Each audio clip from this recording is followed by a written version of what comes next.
guess I had an epiphany and decided. So I'd never been in recruitment before, and I didn't know what a HGV vehicle stood for. Hi Noz, welcome to Talent Matters. Hi Dave. How are you doing? Very good, thanks. Very good. We've already had a little chat beforehand, haven't we? So, but now cameras are rolling, so best behaviour from me. I won't have a problem with you, I'm sure. Hopefully not. Hopefully not. I was thinking actually, one of the last times that I saw you was actually a long time ago, and we were at Ascot, weren't we? And you were in a beautiful three-piece, very hot suit. It was the brown tweed one. Yes. Very big mistake. Very big mistake. It was the hottest day of the year. I think I lost a lot of weight that day. It was a hot day, but we're a bit more relaxed today. So yeah, and the weather's not so.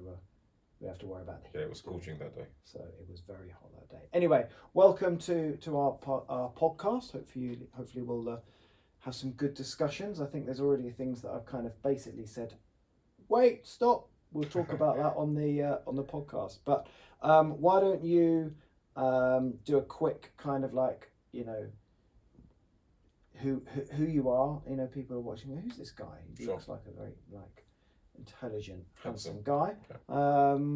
Let me fill in some of the details. So, Noz, I'm the managing director of AIM Recruit, which I also founded. We sit in the space of distribution for the fuel logistics industry.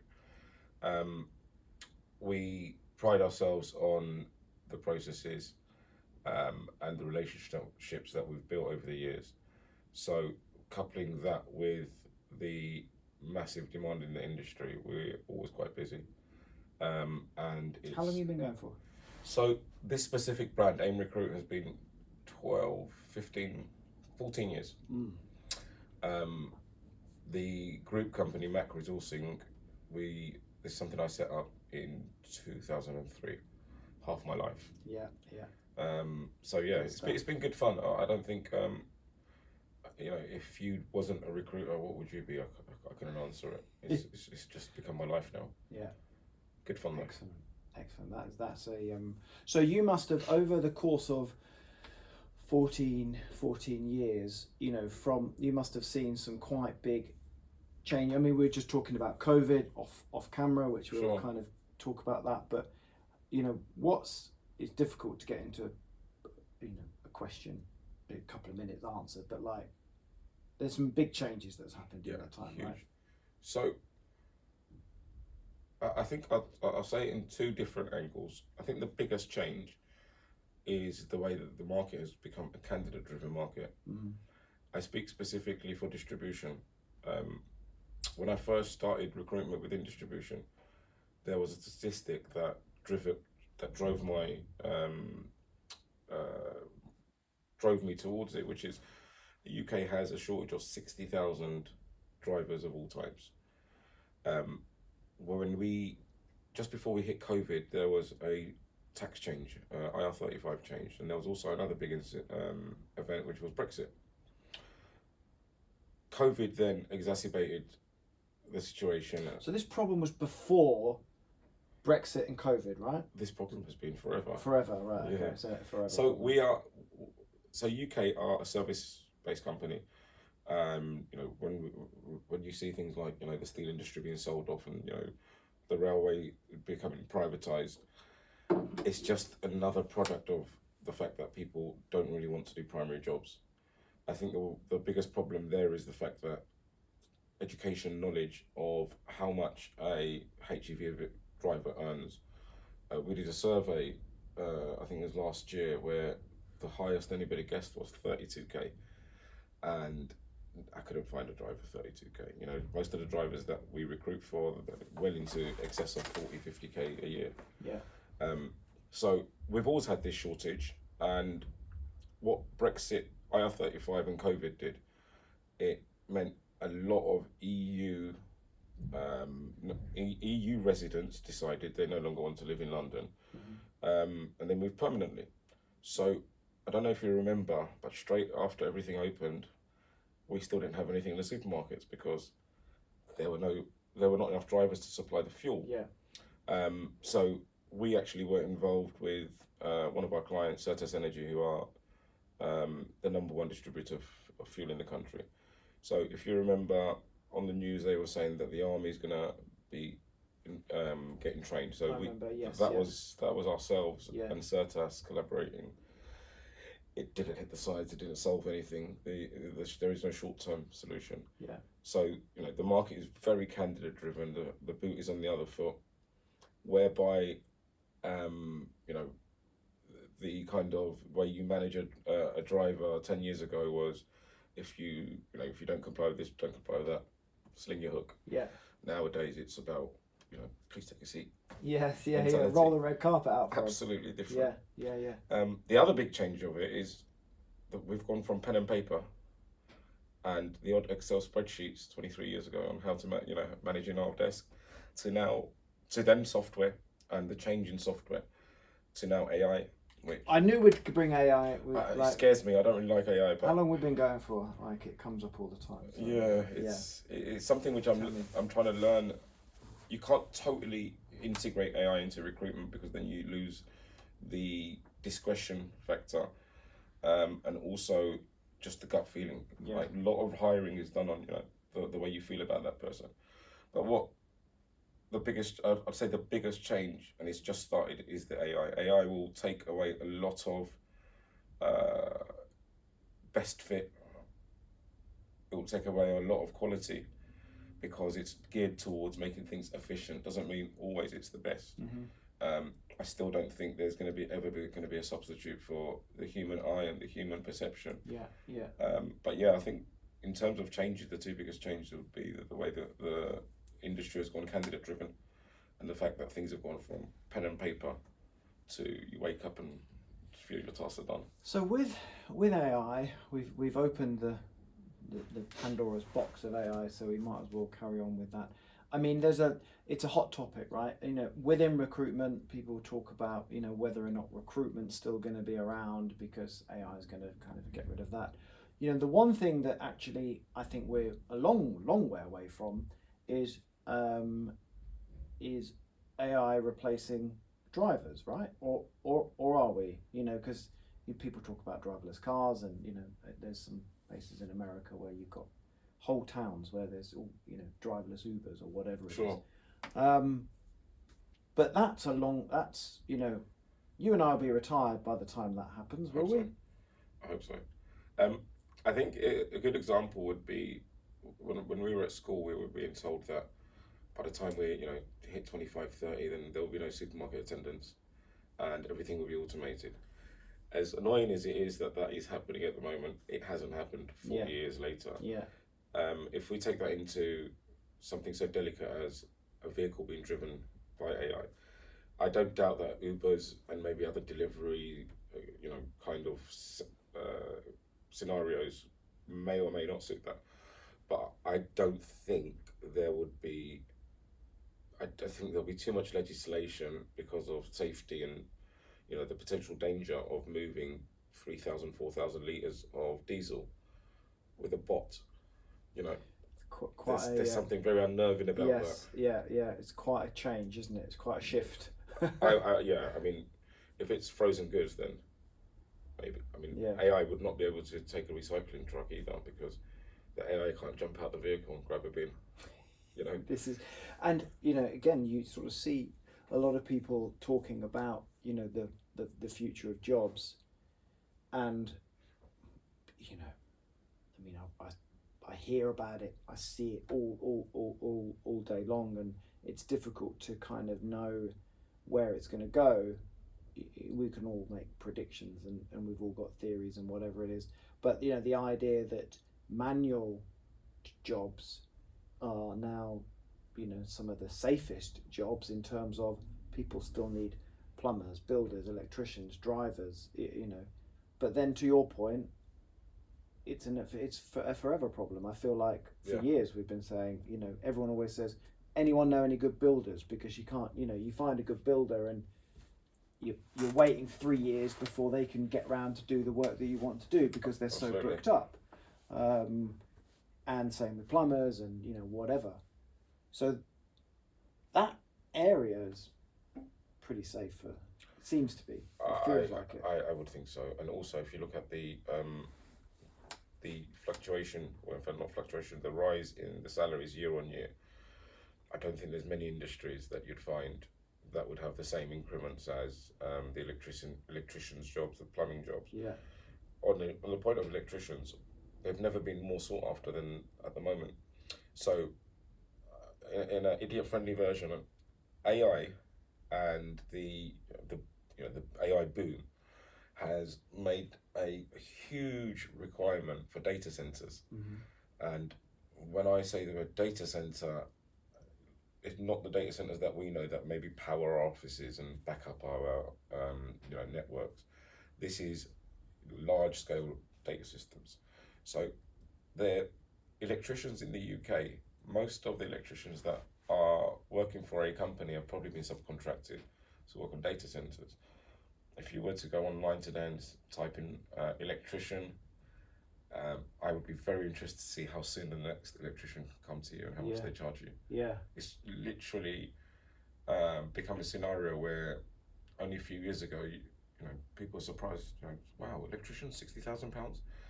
Now it's well in excess of six figures. Yeah. Wow. Yeah, I'm pushing my sons to go into being an electrician. I think you always feel a little bit like there's quite a lot of wisdom in the idea that everyone will always need a trade. So if you get a trade, then you're going to be well set up. And yet here we are doing what we do, not having a trade. But how did you get on? How did you get into recruitment, and how, where did AIM kind of start from? So in 2003, I found myself unemployed. I think it was a good length. It was probably about 8-9 months. So when you're unemployed for a while, you are assigned an officer. And she never listened to me. Every time I went, she was asking me to apply to be a HGV driver. Yeah. And she was saying to me that we can get you funding. And once you have the funding, we'll line you up for interviews. And then over a period of time, she gave me so much information. I guess I had an epiphany and decided, so I'd never been in recruitment before. And I didn't know what a HGV vehicle stood for. Yeah. Heavy goods vehicle, Yeah. I found out that day. So I decided I was going to start a company supplying HGV drivers because there's obviously a shortage. I love that. That's brilliant. And it's actually how it happened. I remember the first phone call I made was Hovis bread. And when I started the phone call, I then realised I have nothing to say. I haven't done recruitment. I can't say, yes, I work with, or I've been doing this for a long time. So the fake it till you make it kind of angle. And the rest, as I say, is history, because Hovis then became our first ever client from my first ever sales call. Yeah. And I think that's when AIM was, or MAC was formed, because it had the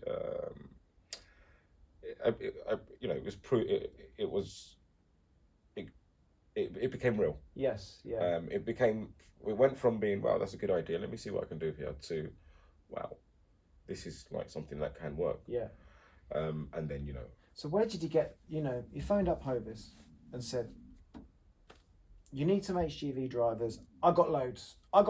Yeah. And they said, Noz, actually, funnily enough, we do need 1, 10, whatever. Where did you then? You going, brilliant, put the phone down, gone, I better find some HGV drivers. I love this question, because my answer is gonna only be understood by the elder statesmen of the viewers.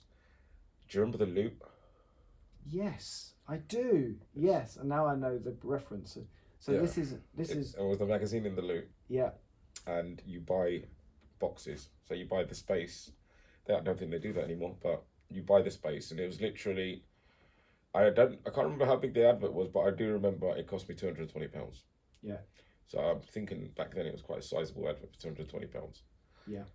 So yeah, that's what we did. So we advertised.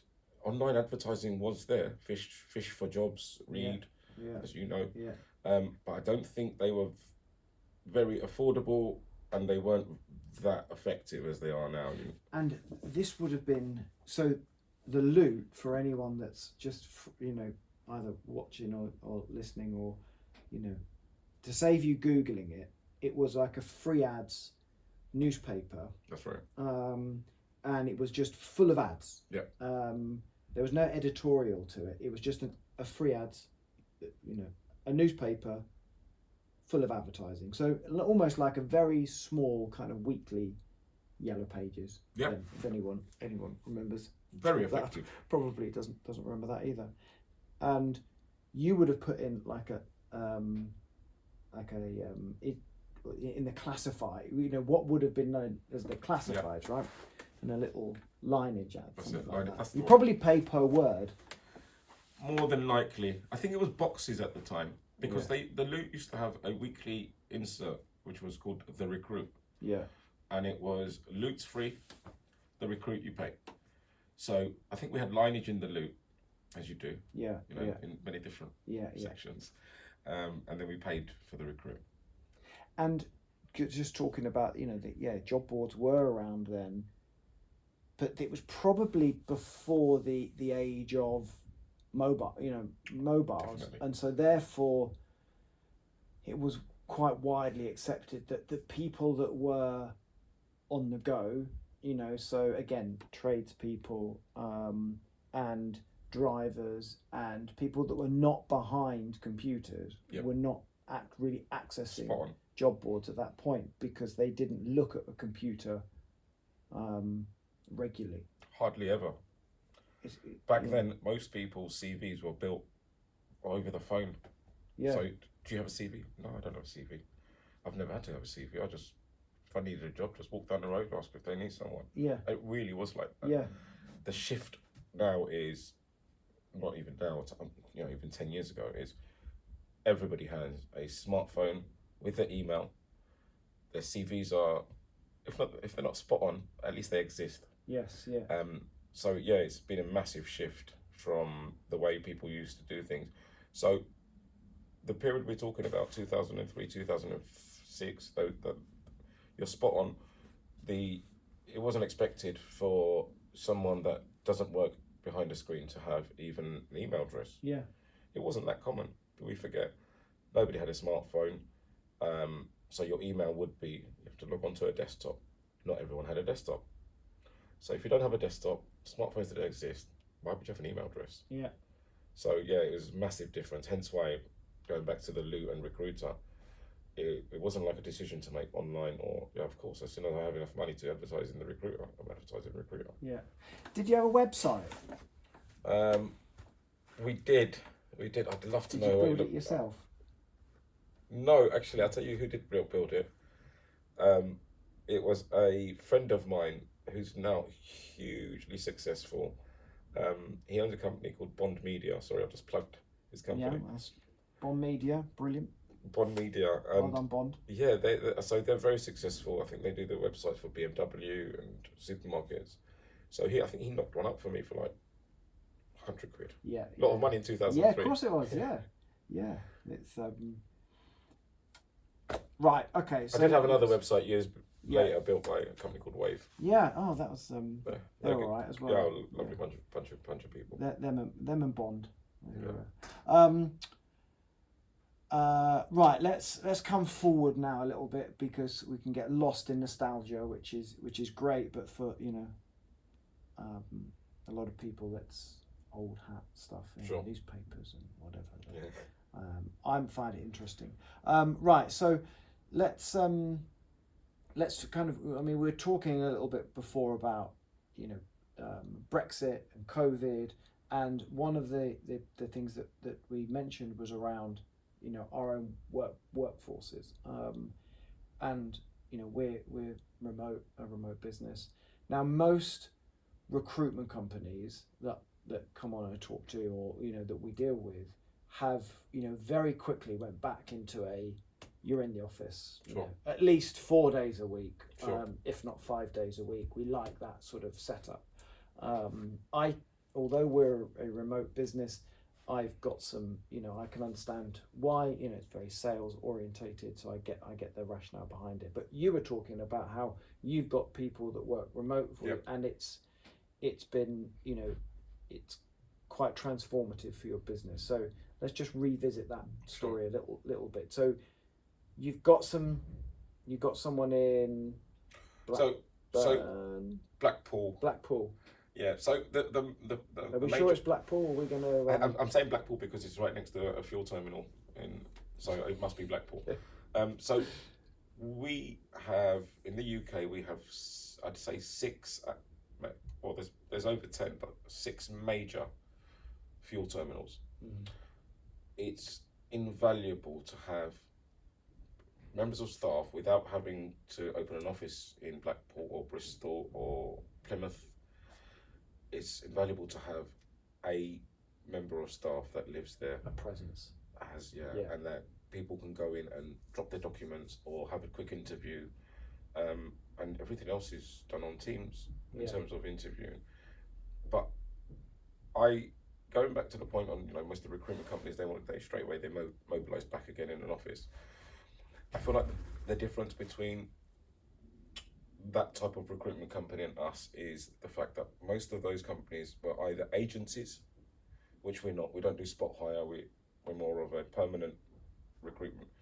But more importantly, they are probably providing people where it's an industry where you don't have a parameter like a HGV license or an ADR license. Right, okay. So therefore there's a far greater need to sit down in front of them and go through to therefore match them up rightly without a measurable parameter. Gotcha. With recruiting for distribution, I named 2, HGV and ADR. In our screening process, there's 6 or 7 different items that they need to provide us. If they don't provide those items, they don't get to the next stage. Yeah. Whereas if you're hiring for a marketing executive, for instance, there's nothing really a license. There's no real verification. There's no qualification either that you need. You creative mind, I guess, hardworking person. Yeah. Without belittling the marketing executive's work. But with a HGV driver, if somebody doesn't have the right accreditation, then it's irrelevant. So it's a far, dare I say, easier process when you have got parameters. Yes. So having remote workers is a far greater tool than having everybody in this office, and all the process will still be the same but less efficient. Yes, that makes complete sense, and I understand that. And the fact that you are then spread around gives you that competitive advantage versus if everyone was in this office, and then you've got to go up to Newcastle or wherever, and then you're going to lose out on some business there. So that's worked well. I can see that works well for you as a business. What do you think the just on a hypothetical perspective, where else are the access to talent we talked about, but like where else is the pros and cons of having people either in the office or not in the office?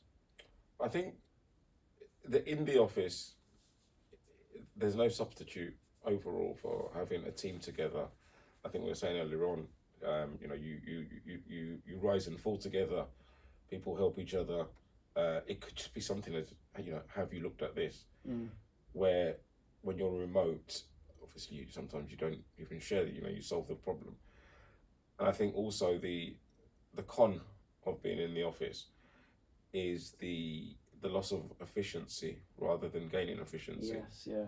If I'm in the office, I'm losing the ability to meet 6-7 different people, speak to my team in a 2-hour slot, but I've spoken to all of them. You just can't do that physically, Especially with me, I go off on tangents, digress big time.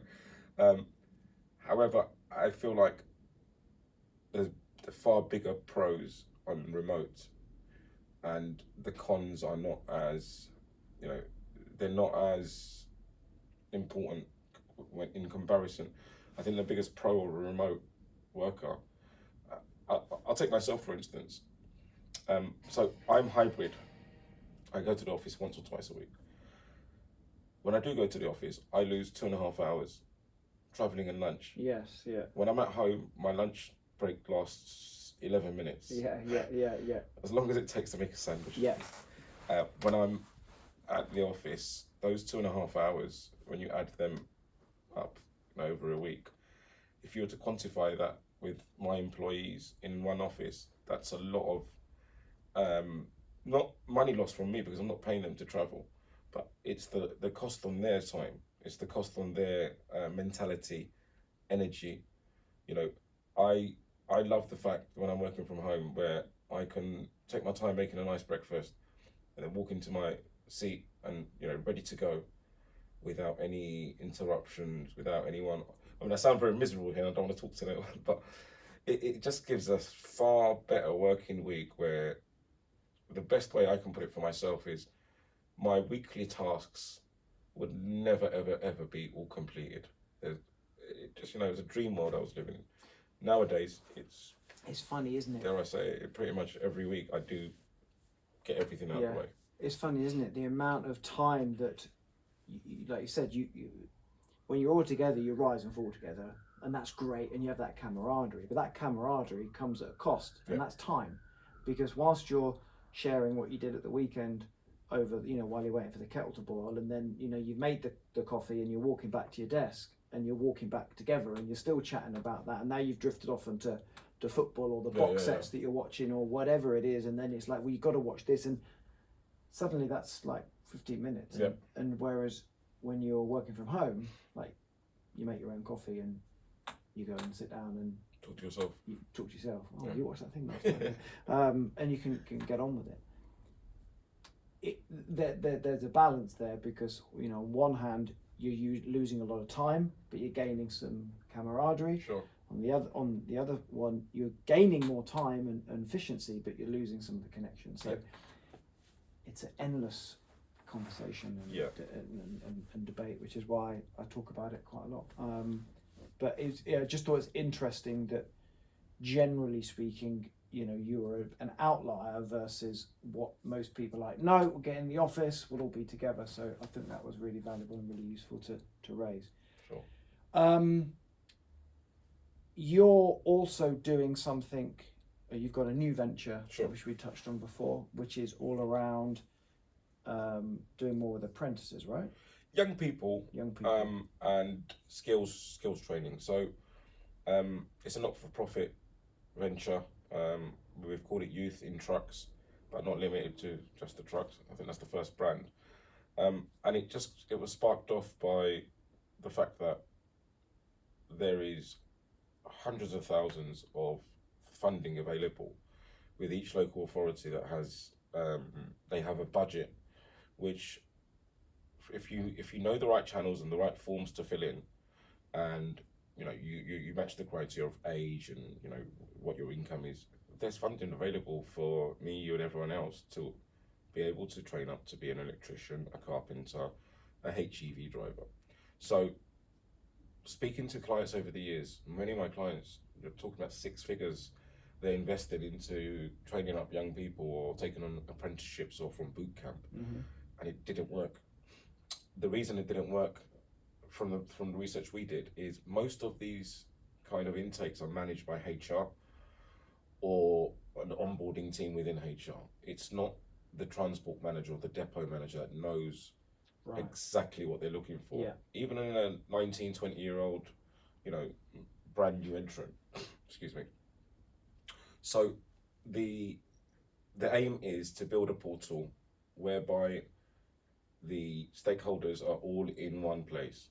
So, you know, somebody is able to go in and see that today there's 10, 12 people in the Reading area that want to work within, that currently they're in the process of gaining their HGV license through the funding. So in the ideal world, my client is able to select that young person and interview them, knowing that they either got the license just now or next week, or maybe not until 3 months. But it allows the selection process to actually be a selection process rather than the first person that applies for an apprentice. We're going to give it to them. Yeah. The reason why there's not lots of applications is because people don't know. They're not educated into what's available. And I think the biggest aim for us is to produce a result, to have a portal whereby it's famous. It's because it's not for profit. We encourage that lots of our clients will be pushing it, sharing it on LinkedIn, and I guess like everything, it's a matter of gaining some momentum, and then like I said, because it's not for profit venture. My hope is a lot of our clients, because it helps them and they're not paying nothing for it, they're going to be driving it forward. Yeah, and so we're trying to get more young people to do their HGV licensing, right? What's the sort of age then that you can do that? Because I remember learning to drive. My son's about to learn to drive. Hugely expensive. Yeah. Whatever. What's the sort of typical age then that someone would get into? Go from driving a Mini to driving a giant big truck. Yeah, it's a big change. To answer your question, most insurances would not cover you unless you're 21 and you're driving a heavy goods vehicle. Yeah. So it would be 21 to 25 is where a lot of the funding is available. Yeah. But there is no limit. The entrance to a new entrant to the market's like 39, for instance. If he matches the criteria of the funding provider, then it's not a problem.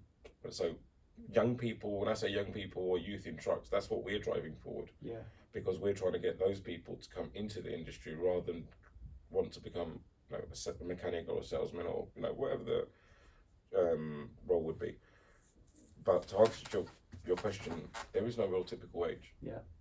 Anybody, if you're good enough, you're young enough. Yes. Yeah. I guess there's a question of it not being well known enough that there's a hole here. And, massively.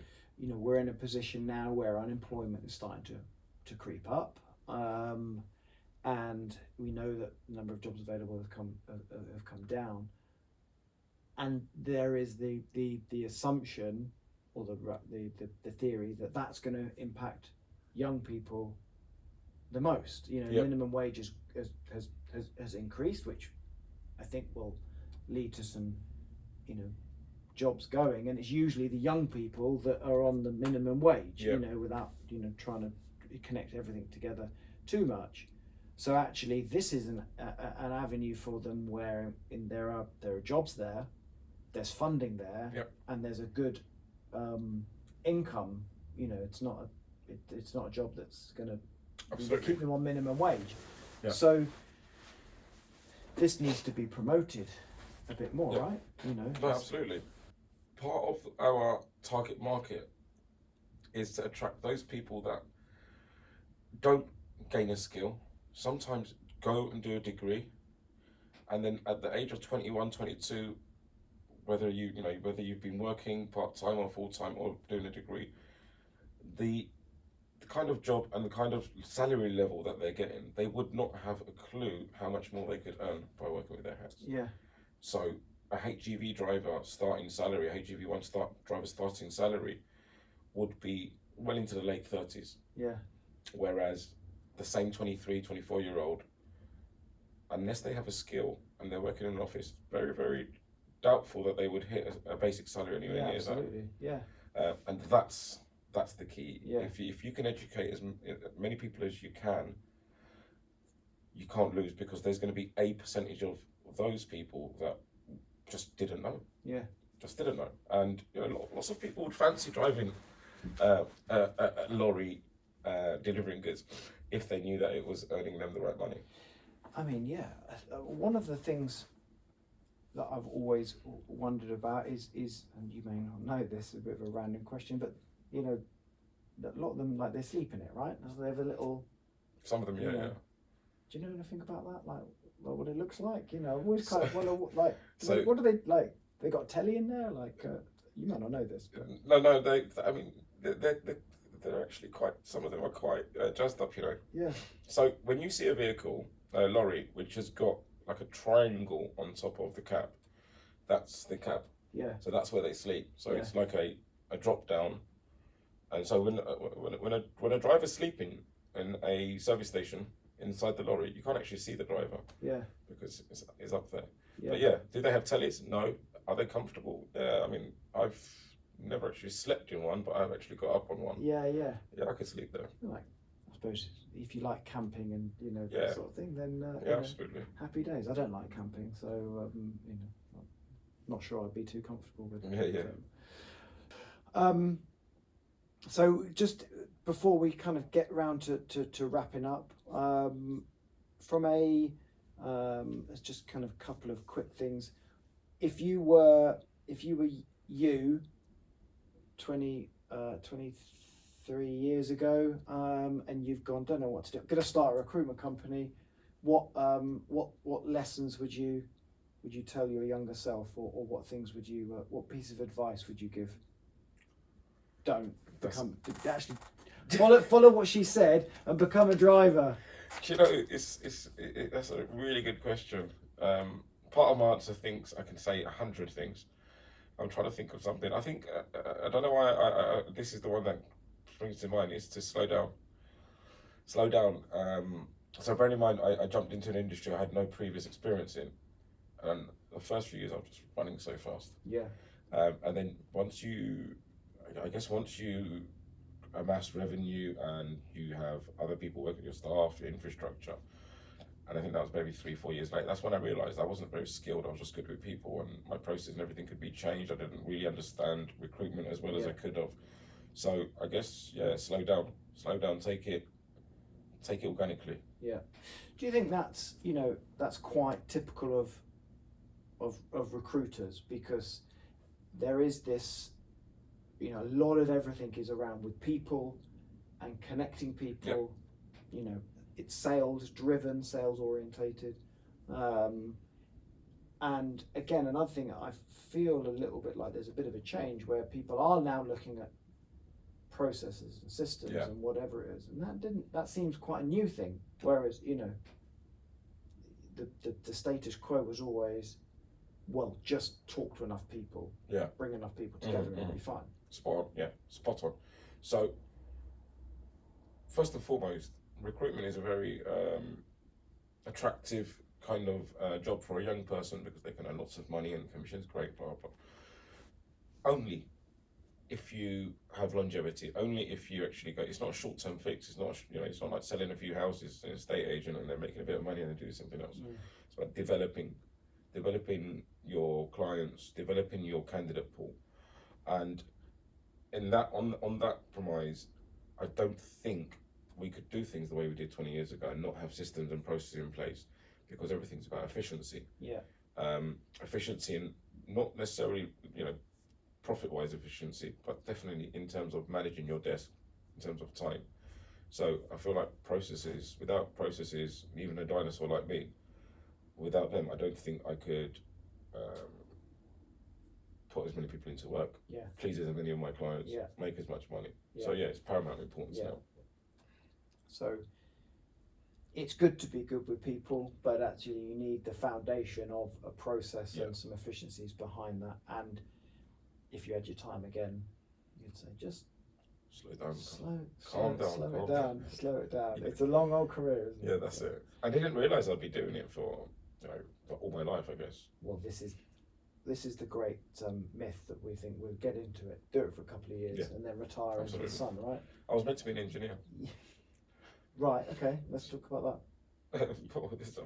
So I left university with a BEng degree, and I was an engineer for a year. And when I was jobless, I was looking for engineering jobs. And when I started, I'm going to do this, make some money, and then go back to engineering. Yeah, there's going to be a peak. It was a trough at the time. There's going to be a peak. I'll jump back in there. Mum and Dad would be really happy. Yeah. You But still can. I don't know. I don't think I've got the patience of studying for an exam. Yeah. I just can't do it anymore. Yeah. Brilliant. Well, there's still time. Yeah, it's never too late. It's never too late. It's never too late. late. Noz, thanks for coming on. That Been an was absolute pleasure. that was It's been really really enjoyable. some real good stuff there. We'll make sure that we, we plug Youth in Trucks as well. So Thank you. give that the airtime if we can. And really appreciate you coming on. Good Thanks for stuff. having me. Cheers. Thanks.